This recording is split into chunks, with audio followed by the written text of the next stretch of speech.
120 പുരോഹിതന്മാരും ചേർന്ന് നിന്നു. എല്ലാവരും എന്താ 10 പേര് 10 സ്ഥലത്ത് നിന്നു എന്നല്ല, ചേർന്ന് നിന്നു. എപ്പോഴും നിങ്ങൾ ശ്രദ്ധിക്കണം, ഒരു അനോയിന്റിങ് വെളിപ്പെടുന്നതിന് മനുഷ്യന്റെ ഹൃദയങ്ങൾ ഒരുമിച്ചായിരിക്കണം. പറഞ്ഞേ ഹല്ലേലൂയാ. അതായത് ഒരു അനോയിന്റിങ്. ഇപ്പം ഞാനിവിടെ ശുശ്രൂഷ ചെയ്യുന്നു, ഒരു ബ്രദർ അവിടെ പാട്ട് പാടുന്നു, ഞങ്ങൾ രണ്ടുപേരും 2 ധ്രുവങ്ങളിൽ മനസ്സുകൊണ്ട് അകന്ന് വൈരാഗ്യവും വെറുപ്പായിട്ട് ഒരാൾ ചെയ്യുന്ന ഒരാൾക്ക് ഇഷ്ടമല്ല. ഇങ്ങനെയാണെങ്കിൽ ആത്മാവ് വരില്ല, പരിശുദ്ധാത്മാവ് വരില്ല.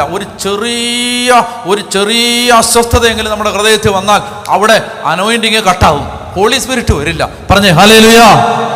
അതങ്ങനെയാണ്. അപ്പസ്തോലന്മാര് പരിശുദ്ധ അമ്മയോട് കൂടെ, കർത്താവിൻ്റെ അമ്മയായ പരിശുദ്ധ മറിയത്തോടും മറ്റ് സ്ത്രീകളോടും അപ്പസ്തോലന്മാരോടും ഒപ്പം അവര് ഏകമനസ്സോടെ പ്രാർത്ഥിച്ചുകൊണ്ടിരിക്കുമ്പോഴാണ്, ഒറ്റക്കെട്ടായിട്ട് പ്രാർത്ഥിച്ചുകൊണ്ടിരിക്കുമ്പോഴാണ് അപ്പസ്തോലിക സഭയുടെ മേൽ മാളിക മുറി പിളർന്നിറങ്ങി പരിശുദ്ധാത്മാവ് ഇറങ്ങി വന്നത്.